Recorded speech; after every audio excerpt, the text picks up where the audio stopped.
Hi, welcome. My name is Niël Steinmann. We're at the USBED and we're doing a wee read for you this morning on my book called Crucial Mentoring Conversations. As a matter of fact, it's called Guiding and Leading Crucial Mentoring Conversations. And it really, in essence, is about the roles that we could fulfill as mentor when we're more intentional, when we have these rich conversations that's crucial to someone's growth and development. We're sitting here and we're all so afraid with the thinking around coaching and mentoring. There's probably people that's better equipped to have a conversation, and even people out there to have a conversation around coaching. I have some wonderful colleagues that's equipped with the tools to facilitate thinking and help people to become more self-aware.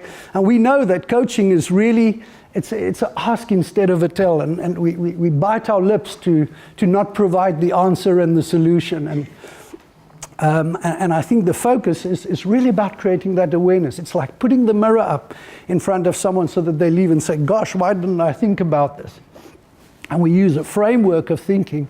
And I've seen it with some of my colleagues. They're not even in the mining space, but they fulfill an unbelievable role in helping people. And so coaches and executive and life coaches are not always the ones that's going to know all the answers. And they don't want to. They'll bite their lip to provide that answer. Right. And I think when we're looking at mentoring, for me, it's a shared experience. I think it's an influence and advice role. I think of the mentors that I've had, they most definitely have stretched me and challenged me. At times they were saying to me straight in my face, Niël, you're messing up. And I bet that there was a part of the conversation where they were leading it because of the fact that they had some experience and they've been there and they've done it.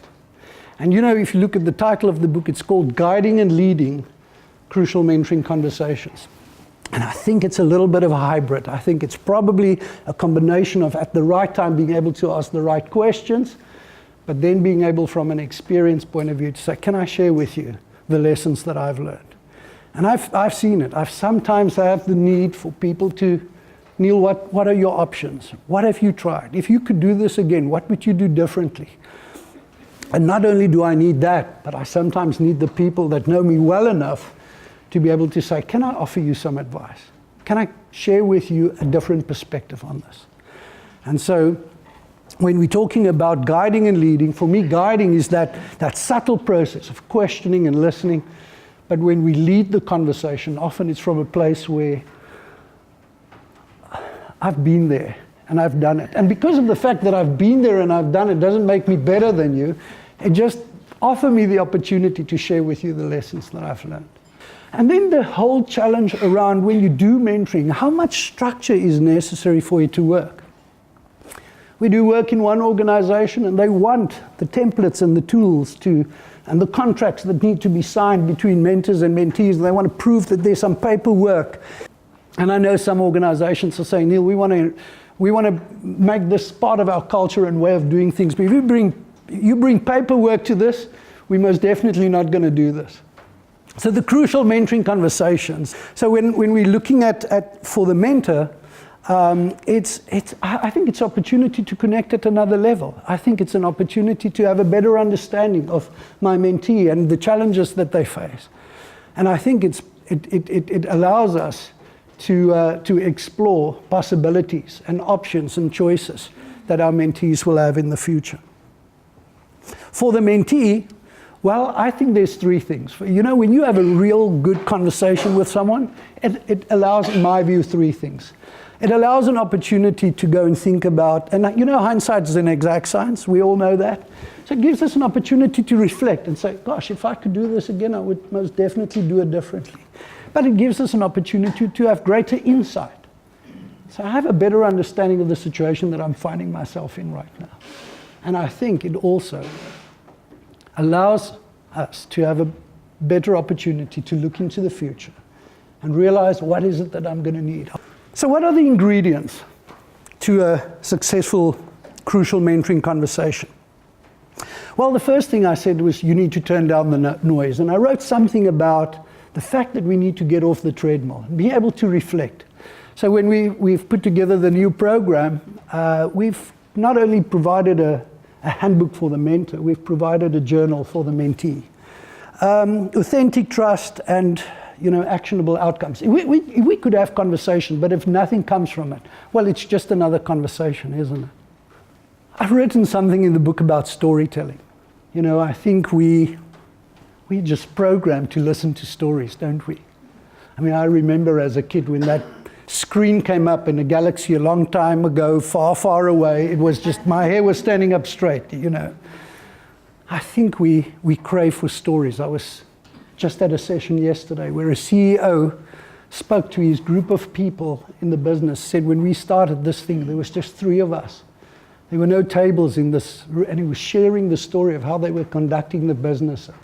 Suddenly there was a sense of connection. There was a sense of I'm belonging to something that's greater than that I've ever realized.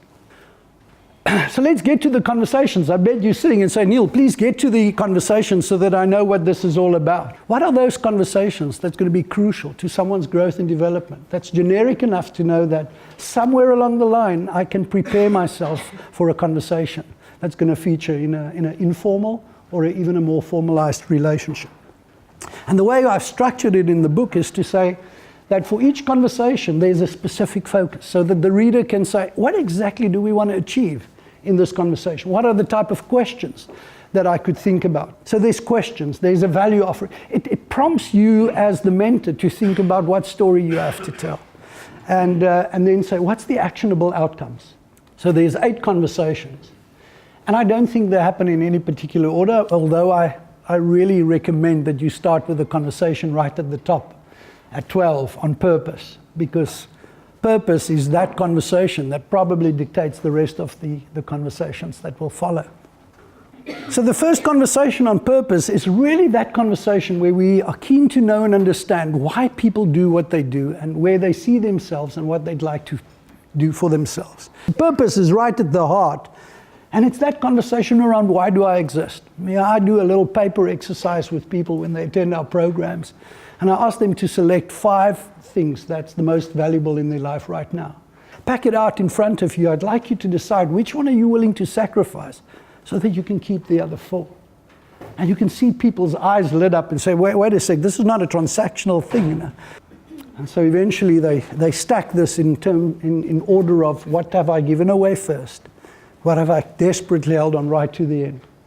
I normally ask the question, say, look at the first 2 that you gave away first. Potentially you're spending most of your time on them. And those 1 or 2 that you desperately held on right up to the end are those that if you could swing the magic wand, you'll probably want to spend more time on them. But that's probably a great way to start the conversation around purpose. And so this conversation prompts us to think about who am I, what is it that I'm doing, who am I doing it for, why do I do what I do. The next conversation on career is not about how do I get promoted. It's a conversation really about where am I in my career. I saw this, and this is nearly a verbatim comment that I got from a mentor the other day that said, he had this conversation with this young gentleman that reports to him. He said, so where do you see yourself in 2 years? And this gentleman replied, he said, well, that largely depends on you. The opportunities that you allow me, the support you give me, and how much you believe in me. If you can't give me that, well, then I'll see myself elsewhere. A gentleman that have changed my thinking around careers has been Charles Handy. He wrote a book called The Empty Raincoat, and it's a beautiful story where he says, what is inside your raincoat? And he uses as a metaphor, he talks about the difference between being marketable and employable. And he says, marketability is really the ease at which a commodity can be sold. And I used to think that employability just means that I'm ready for another opportunity. He says, employability is that track record. He says, you first need to become employable, then you become marketable.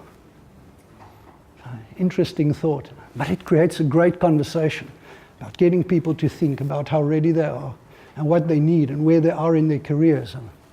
You see, we've got some extremely dangerous assumptions when it's around career. And the first one is that the best performer will also be the best manager. You know about that? We take the best sales guy and he becomes the sales manager. Performance.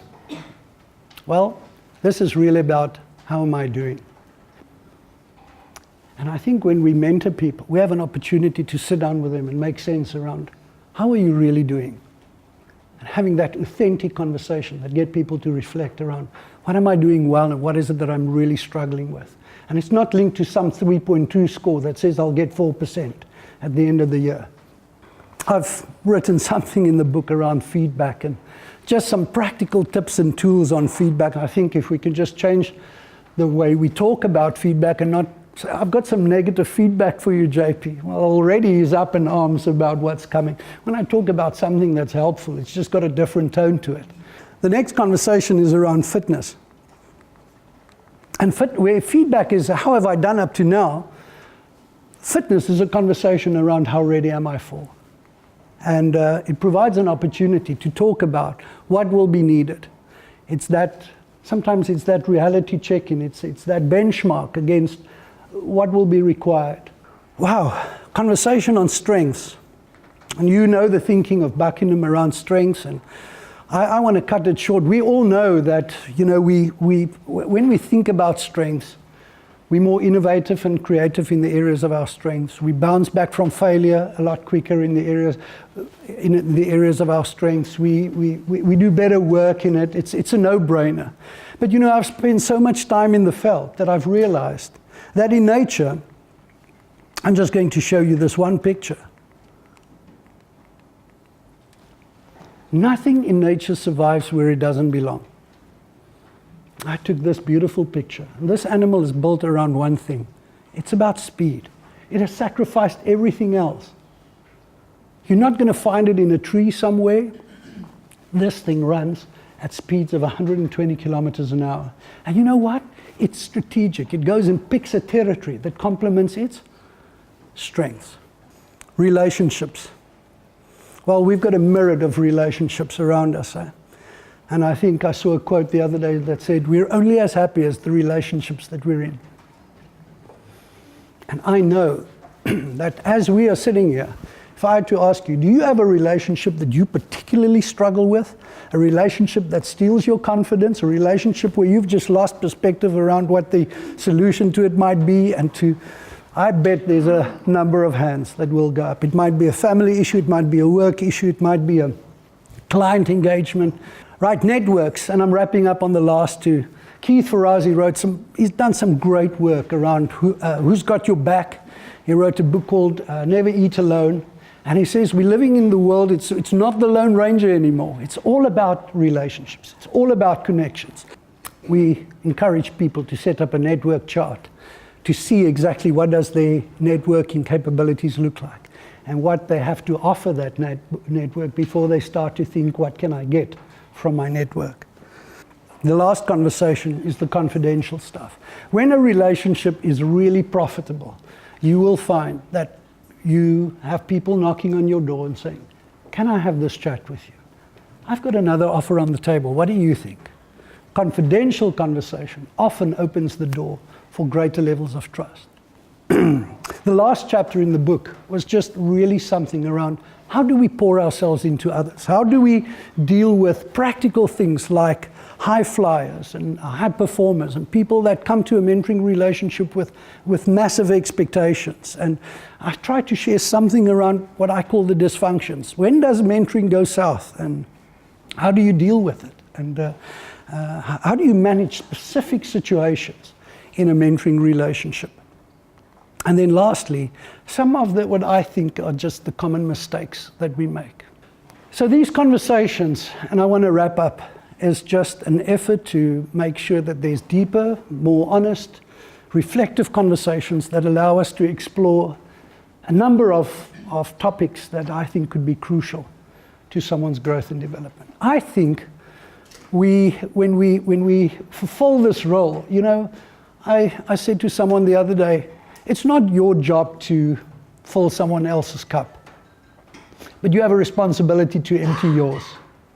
And I think when we have that heart, remember that's what mentoring is about. You can't force people into it. We do it because we have a heart for seeing people grow and develop. Thank you so much. It was wonderful spending the morning with you.